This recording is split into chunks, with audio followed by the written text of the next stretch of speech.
Isang maalinsangang umaga ng Disyembre ang sumalubong kay Edward nang pumasok siya sa kanyang sasakyan. Hindi man malamig na parang sa ibang bansa, ramdam pa rin ang bigat ng hangin. Yung tipong nakakadagdag sa pagod bago pa man magsimula ang araw. Pinainit muna niyang makina ng sasakyan sa kadahan-dahang umandar palabas ng garahe. Halos wala pang sasakyan sa kalsada. Maaga pa at karamihan ay hindi pa lumalabas ng bahay. Papunta si Edward sa Karatig Bayan para makipagkita sa bagang supplier ng piyesa ng sasakyan para sa kanyang auto supply store. Ilang buwan na rin siyang minamalas. May supplier na biglang umaatras, may hindi tumutupad sa usapan, kaya tahimik siyang nananalangin habang nagmamaneho. Sana ito na, bulong niya sa sarili. Kailangan ko talaga ng maayos na kadil. At sa wakas, parang pinagbigyan siya ng tadhana. Maayos ang naging usapan. Nagkamayan sila ng bagong partner at napagkasundo ang sa pagpasok ng bagong taon, magsisimula ang regular na delivery ng mga piyesa. Isang malaking ginhawa para kay Edward. Lumabas siya ng opisina na may ngiting hindi maipinta, parang nabunutan ng tinik sa dibdib. Dahil magaan ang pakiramdam niya, napagpasyahan niyang dumaan muna sa isang mall bago umuwi. May pasalubong ako kay Emily, naisip niya. Matagal na ring nagtitiis ang asawa niya sa kakulangan ng oras at atensyon niya dahil sa negosyo. Naglakad siya sa hanay ng mga tindahan hanggang sa mapatigil sa isang mamahaling butik. Doon, nakita niya ang isang eleganteng relo. May gintong detalye at simple pero classy ang disenyo. Magugustuhan niya to, sabi niya sa sarili. Hindi na siya nagdalawang isip at binili iyon. Nang paalis na si Edward ng lungsod, madilim na ang kalangitan. Biglang bumuhos ang malakas ng ulan, kasabay ng hangin na nagpapayuko sa mga puno sa gilid ng kalsada. Mabilis na lumabo ang tanawin. Kahit bukas ang headlights at todo ang andar ng wiper, hirap na hirap siyang makakita sa unahan. Tahimik ang highway, tanging tunog ng ulan at makina ang kasama niya. Pagdating niya sa isang intersection, may napansin siyang madilim na anino sa kaliwa. Isang iglap lang, agad siyang pumreno. Pero huli na ang lahat. Isang malaking truck na kargado ng troso ang biglang sumulpot at rumaraga sa papasok sa highway. Sa isang malakas na dagundong, tinamaan nito ang sasakyan ni Edward at itinapon palabas ng kalsada. Dinurog ang bahagi ng driver's side gamit ang dambuhalang bumper nito. Uy, ayos ka lang ba? Buhay ka pa? Pilit iminulat ni Edward ang mga mata. Sa pagitan ng basag na salamin at ulan, nasilayan niya ang mukha ng isang lalaking hindi niya kilala. Agad kumilos ang lalaki. Sinubukan niyang buksan ang pinto pero ayaw bumukas. Tumakbo siya, kumuha ng bakal at sa buong lakas ay puwersahang binuksan ang wasak na pinto. Hinila niya si Edward palabas, hawak sa magkabilang braso. Nang makabawi ng kaunti si Edward, ibinaba niya ang tingin sa sarili niyang katawan. At doon siya napasigaw sa loob ng dibdib. Ang kanyang mga paa ay halos hindi na makilala. Durog, duguan at nakabakat ang pulang bakas sa basang semento. Nang hina ang buo niyang katawan, nawala ng lakas ang huling hibla ng kanyang kamalayan. At bago tuluyang pumikit ang kanyang mga mata, isang pangalan ang pumasok sa isip niya. Emily! At doon nagdilim ang lahat. Nagising si Edward sa isang silid ng ospital na amoy gamot at disinfectant. Maputi ang kisame, tahimik, may mahinang tunog ng makina sa tabi ng kama. Parang binibilang ang bawat tibok ng kanyang puso. Ang una niyang ginawa ay ang piliting igalaw ang kanyang mga daliri sa paa. Isa, dalawa, wala. Muling sinubukan ni Edward. Pinilit pero wala pa rin. Doon niya naunawaan ang katotohanan. Isang mahabang ungol ang lumabas sa kanyang bibig. Halo ng sakit, takot at matinding kawalan ng pag-asa. Pumikit siya, nanginginig ang dibdib at hindi mapigilang tumulo ang luha. Ilang sandali pa pumasok ang isang doktor. May uban ang buhok, kalmado ang kilos. Maingat nitong sinilip ang mga benda sa kanyang katawan.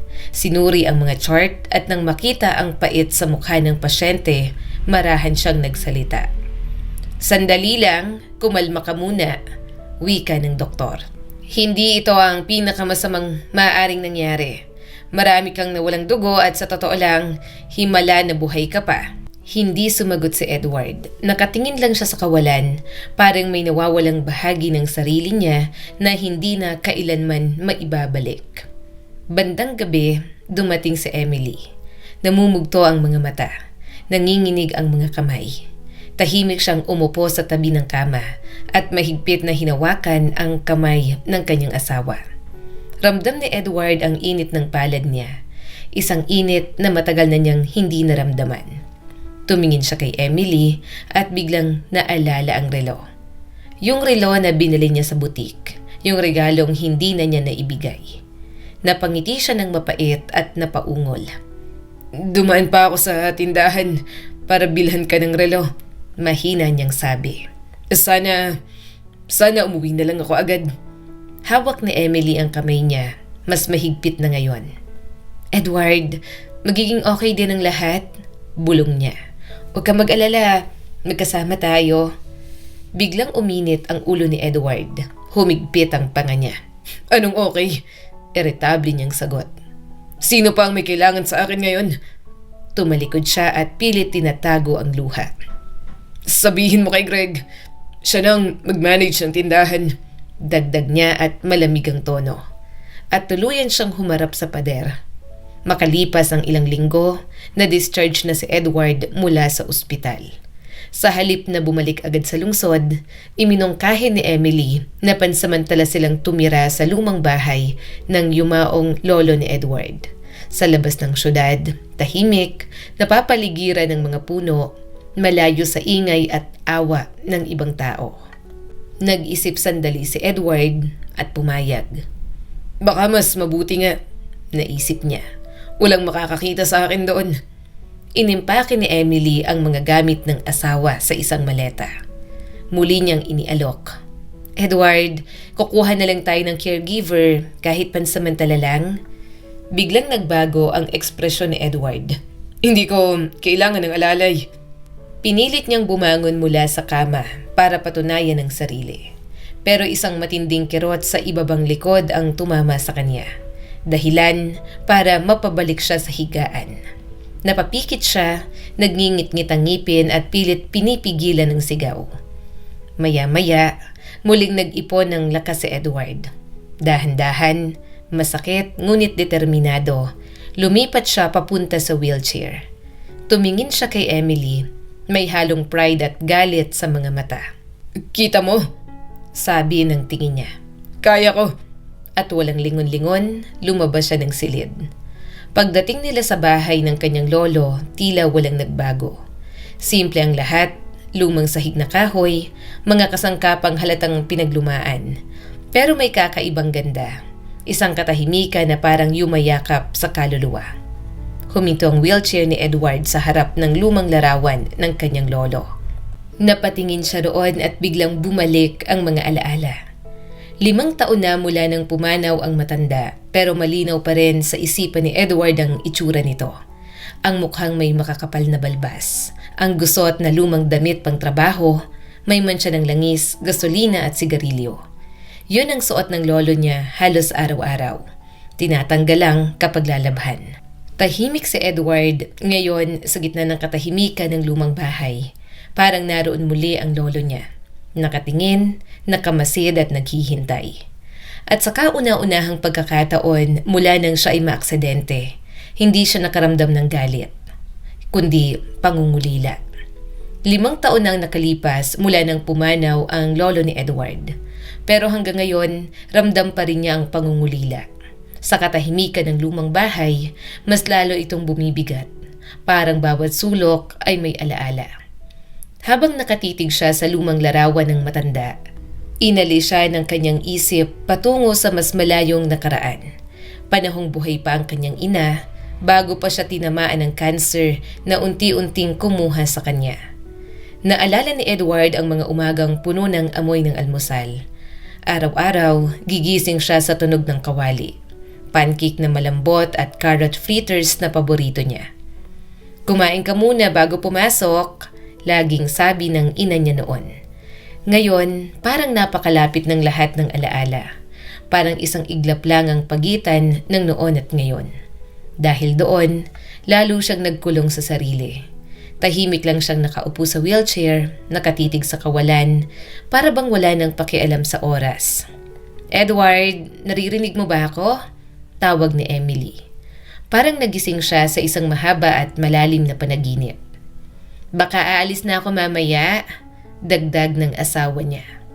"Huwag mo ako masyadong mamimiss, babalik din ako. Tawagan mo lang ako kung may kailangan ka." Sige," tango ni Edward. Pinilit niyang ngumiti at nagbiro pa. "Huwag mo akong kalimutan habang wala ka."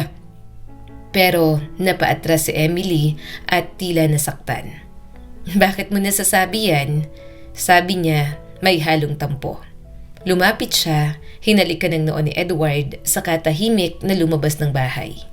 Nanood lang si Edward habang sumasara ang mabigat na pinto. At sa sandaling yon, parang may nawala sa kanya sa huling pagkakataon. Bigla siyang yumuko pasulong, parang may gustong habulin. Pero isang matinding sakit ang bumaon sa likod niya. Napahiyaw siya sa pagod at bumagsak pabalik sa wheelchair, humihingal. Isang buwan ang lumipas. Noong una, araw-araw tumatawag si Emily. Kumusta siya? Kumain na ba? May kailangan ba? Pagkatapos, paminsan-minsan na lang.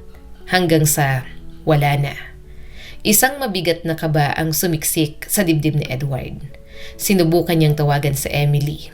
1, 2, 10 beses pero walang sagot. Doon niya nahulaan ang katotohanan.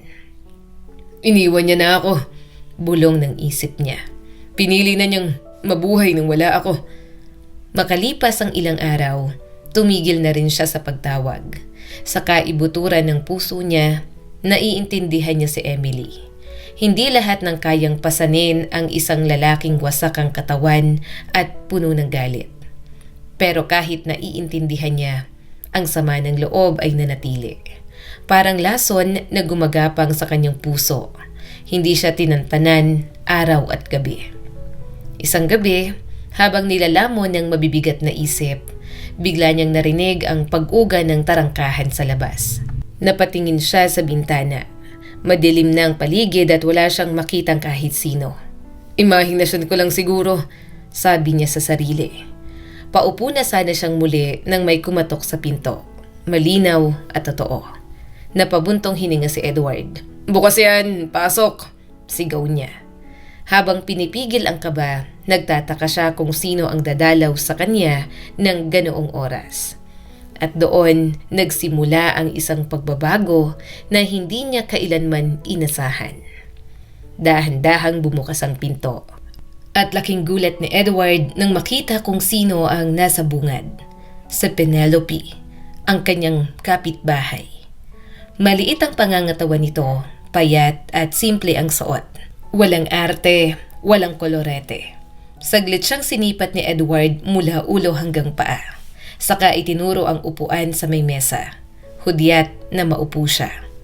Mahiyain na pumasok si Penelope at umupo sa tapat niya. "Hi, Edward," mahina niyang bati. "Dumaan lang ako. Nakita ko kasing may ilaw pa kayo. Kaya naisip kong kumustahin ka. Gaano ka na ba katagal dito?" Napabuntong hininga si Edward. 1 buwan na," malungkot niyang sagot. "Hindi pa ako lumalabas ng bahay." Dahan-dahan siyang umalis sa likod ng mesa. Ipinakita ang wheelchair na kanyang sinasakyan. "Anong nangyari sa'yo?" Gulat na tanong ni Penelope at bakas ang pag-aalala. Pagod na kumaway si Edward at ikinuwento ang lahat. Ang aksidente, ang ospital, ang pagkawala ng lahat ng dating sigla sa buhay niya. Hindi pa man siya tapos magsalita nang may marinig silang ingay sa labas. May isang lalaking lasing na pasigaw na tinatawag si Penelope. Bastos ang pananalita. Tumingin si Edward sa dalaga. "Tatay mo ba yon?" Maingat niyang tanong. Tumango si Penelope at may lungkot ang mga mata. "Stepfather ko," Paliwanag niya. Matagal na siyang lulong sa alak. Halos wala na sa sarili. Hindi na matiis ang buhay sa bahay. Ikinuwento niya na may pangarap siyang mag-aral sa lungsod, pero wala naman silang pera. At sa baryo, wala ring matinong trabaho na pwedeng pasukan. Nilalamig si Penelope. Lumapit siya sa kalan, iniunat ang mga kamay para magpainit. Saka humarap kay Edward. "Pwede ba dito muna ako ngayong gabi?" Nanginginig niyang tanong. "Natatakot akong umuwi. Sigurado akong bubugbugin niya lang ako." Tahimik na tumango si Edward. "Pili ka kung saan ka komportable," sabi niya. Habang nagngingit-ngit sa sakit, dahan-dahang lumapit si Edward sa kalan at inalis ang kalderong may lamang kanin. Napansin ni Penelope ang hirap niya. Agad niyang kinuha ang kaldero mula sa mga kamay ni Edward at siya na ang nag-ayos ng mesa. "Kailangan mong magpatingin sa magaling na albularyo," bigla niyang sabi.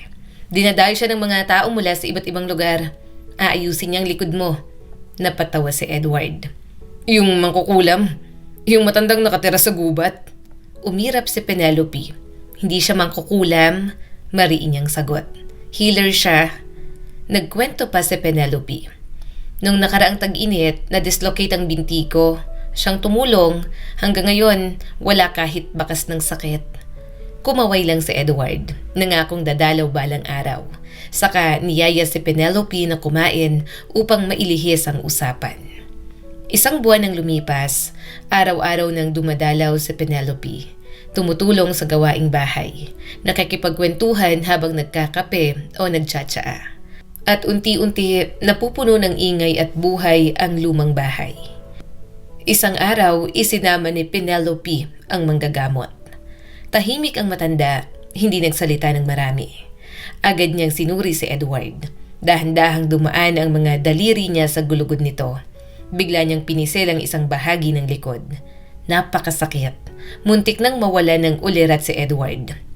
"Tiisin mo muna," kalmadong sabi ng matanda. Muling inulit ang mga galaw. 1, 2, 3 beses.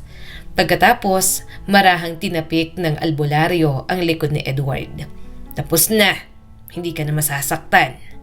Tahimik ang silid at sa unang pagkakataon, matapos ang mahabang panahon, may kakaibang pag-asa ang sumilay sa puso ni Edward. Napangiti si Edward, isang ngiting puno ng alinlangan. "Mukhang biro lang to," naisip niya. Pero makalipas lang ang ilang oras, napansin niyang kakaiba. Gumaan ang kanyang pakiramdam. Hindi na kasing tindi ang kirot. Hindi na parang may bakal na nakabaon sa likod niya. Pagkalipas ng 2 araw, nagawa na niyang umikot ang katawan. Yumuko at ituwid ang likod. Kahit nakaupo sa wheelchair ay nakakakilos na siya. Nakakapag-ayos ng mesa, nakakapagluto ng simpleng pagkain at nakakapaglinis. Isang umaga, lumabas siya sa hardin. Unang beses mula ng maaksidente. Pinagpag niya ang mga tuyong dahon, inayos ang lupa, tinabas ang damo. Nang bumalik siya sa loob ng bahay, hindi siya hinihingal. Hindi siya pagod. Doon niya unang napagtanto matapos ang ilang buwan, may magagandang sandali pa rin pala ang buhay. Pero bago pa tuluyang sumaya ang puso niya, biglang tumunog ang cellphone. Napakunot ang noo ni Edward. Isang pangalang matagal niya nang hindi nakikita. Si Martha, ang kapatid ni Emily. Mahaba ang katahimikan sa kabilang linya. Halatang nahihirapan itong magsalita. "Edward," panimula ni Martha. "Hindi ko alam kung paano sasabihin to." Humigpit ang hawak ni Edward sa cellphone. Sa wakas, naglakas ng loob si Martha. Nagdesisyon na si Emily na mag-file ng annulment. Parang gumuho ang mundo ni Edward sa isang iglap. Hindi siya agad nakapagsalita, parang may humigop ng hangin sa paligid niya. Bakit?" Mahina niyang tanong matapos ang mahabang katahimikan. Muling nag-atubili si Martha. Magpapakasal na sila," sabi niya at halos pabulong. Parang hindi na siya makahinga. Pinakiusapan niya si Martha na tumawag na lang ulit. Sa kanya pinatay ang cellphone at buong lakas na inihagis yon sa sulok ng silid. Tahimik ang bahay. Masyadong tahimik. Dahan-dahan, lumapit si Edward sa lumang aparador ng kanyang lolo. Binuksan niyang unang drawer at kinuha ang isang antigong tuwid na labaha. Makintab, may hawakang buto, maingat na iniingatan sa loob ng maraming taon. Pinadaan niya ang daliri sa talim. Matalas pa rin. At doon, nagsimulang gumala ang isip niya. Isang manipis na hiwa, isang saglit na sakit, at tapos na ang lahat. Ang bigat sa dibdib, ang lungkot sa gabi, ang walang katapusang pagdurusa. Biglang may kumalabog sa tarangkahan. Sunod-sunod na mabilis na yabag ng paa ang narinig niya. Bumukas ang pinto at bumungad sa Penelope. May hawak siyang malaking balot at hingal na mumula ang mga mata. "Nababaliw ka ba?" Sigaw niya. "Huwag na huwag mong iisipin yan." Lumapit siya kay Edward, inagawang labaha mula sa kamay nito. "Bakit? Bakit mo gagawin yan?" Umiiyak niyang tanong. "Ang ayos na ng lahat." Sumabog ang galit ni Edward. "Ayos?" Sigaw niya. "Lahat kayo ganyan ang sinabi. Pero ang totoo na awa lang kayo sa akin." Hinampas niya ang kanyang mga tuhod na wala na. Buong lakas. "Anong silbi ng buhay na to kung hindi na mabubuhay ng buo?" Napatigil si Penelope. Takot, gulat at kawalan ng magawa ang bumalot sa kanya. Pero maya-maya, nagpigil siya ng hininga at binuksan ang balot na dala niya. 2 prosthesis at saklay. Bumagsak ang mga yun sa sahig.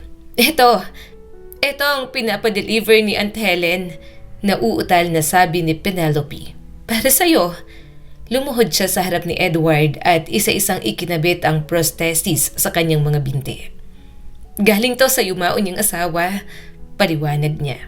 "Matagal na niyang itinatago." Tinulungan niya si Edward tumayo, iniabot ang saklay. Nanginginig, hindi sigurado, gumalaw si Edward sa unang pagkakataon sa kanyang artipisyal na mga paa. Isang hakbang, isa pa. Hindi perpekto pero hindi madali. Pero nakakatayo na siya.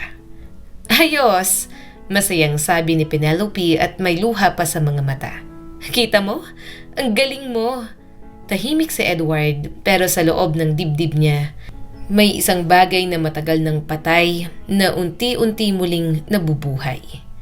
Dahan-dahang umikot si Edward sa loob ng silid. Huminto sandali para huminga, saka lumapit kay Penelope. "Salamat," sabi niya, puno ng pasasalamat ang mga mata. "Hindi pala ganun kasama. Kaya ko." Ngumiti siya, isang ngiting matagal nang nawala sa kanyang mukha. At pagkatapos noon ay niyakap niya si Penelope. Sa isang iglap, yumakap ang dalaga sa kanyang leeg at hinalikan siya. Parang nagising sa sarili, napaatras si Penelope at bakas ang kaba. Pero mabilis na hinila siya ni Edward sa bewang. Inilapit muli, dumaan ang kamay niya sa makapal at malambot na buhok ng dalaga. At bago pa makapagsalita si Penelope, nagtagpo na naman ang kanilang mga labi. Mainit, totoo at puno ng damdamin. Sa gabing yun, unang beses silang naging magkasama bilang magkasintahan. Walang pangako, walang tanong, tanging damdaming matagal nang naghihintay. Makalipas ang 1 linggo, bumiyahe si Edward patungong lungsod para ayusin ang annulment at silipin ang kalagayan ng kanyang negosyo. Mabilis ang proseso sa korte. Tahimik, malamig at walang emosyon. Paglabas nila ng tanggapan, sinubukan ni Emily na pigilan siya. "Edward, patawarin mo ako," umiiyak nitong sabi. Pero hindi siya tumingin. Mahigpit niyang hawak ang saklay at diretso lang siyang naglakad papalayo. Sumakay si Edward ng taxi at dumiretso sa auto supply store. Pagpasok niya, napakunot ang kanyang noo. Halos wala nang laman ang tindahan. May mga lukot na kahon, isang lumang piyesang hindi na ibenta, at mga istanteng balot ng alikabok. Lumapit siya kay Greg na nakayuko sa kahera. Bumagsak ang saklay niya sa sahig. Napatingala si Greg at namutla sa takot. "Edward, kung tungkol kay Emily," nanginginig nitong simula. "Hindi ako naparito para doon." Malamig na putol ni Edward. "Narito ako para sa tindahan." Tahimik na kinolekta ni Greg ang laman ng kahera. Ilang resibo, barya at maliit na halaga. Iniabot niya yon kay Edward. Kailangan na nating ibentang tindahan. Walang bumibili, walang kita, puro gastos, sabi pa ni Greg. Biglang tumalim ang tingin ni Edward. Hindi ikaw ang magdedesisyon. Akin ang tindahan to at kaya ko tong ayusin. At lumabas siya nang hindi man lang nagpapaalam. Masakit sa puso ni Edward ang kalagayan ng negosyo. Pinagpaguran niya yon pero wala na siyang kapital. Ang natitirang opsyon, ang bangko. Pero alam niyang malabo siyang maaprubahan. Pag-uwi niya, kinuwento niyang lahat kay Penelope. Biglang lumiwanag ang mga mata ng dalaga at tila may naalala. Sandali lang, sabi niya, at tumakbo palabas ng bahay. Pagbalik niya makalipas ang ilang minuto, may hawak siyang malaking itim na susi. Mabigat, luma at may masinsing ukit. Ipinagbilin to ng lolo mo, sabi ni Penelope. Bago siya mamatay, sinabi niyang itago ko to at ibigay sa'yo kapag dumating ang tamang panahon. Susi ito ng baul na nakatago sa basement. Hindi ko alam kung ano ang laman.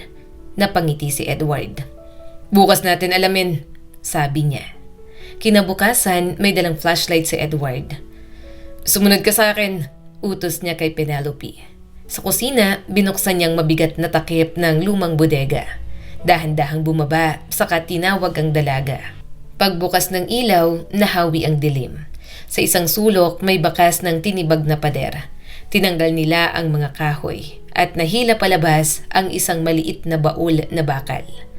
Umikot ang susi sa butas. Dahan-dahang binuksan ni Penelope ang baul.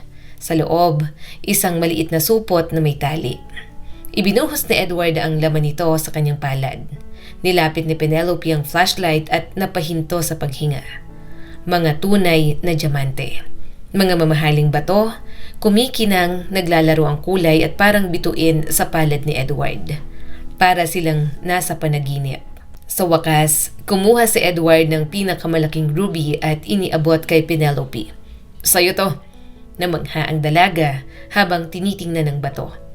Naalala ko ang lolo ko, sabi ni Edward. Kinakwento niya noon na nagtrabaho siya sa minahan noong kabataan niya. Hindi ko akalaing itinago niyang mga natagpuan niya. Maingat niyang ibinalik ang mga bato sa supot, isinara ang baul at ngumiti ng may kumpiyansa. Sa unang pagkakataon matapos ang mahabang panahon, napanatag siya. Gagamitin natin to, sabi niya sa sarili. Para iahon ng tindahan, ayusin ang negosyo at makabili ng pinakamodernong prosthesis. Bigla siyang humarap kay Penelope. Pakakasalan mo ba ako? Ibebenta natin ang mga bato, aalis tayo rito at magsisimula ng bagong buhay. Papayag ka ba? Napaluha si Penelope. Oo, mahal ko. Kung alam mo lang kung gaano ko katagal hinintayan, pabulong niyang sabi. Mahigpit siyang niyakap ni Edward at doon niya napagtanto ang lahat ng sakit, bigat at dilim matapos ang aksidente ay unti-unti nang nawawala.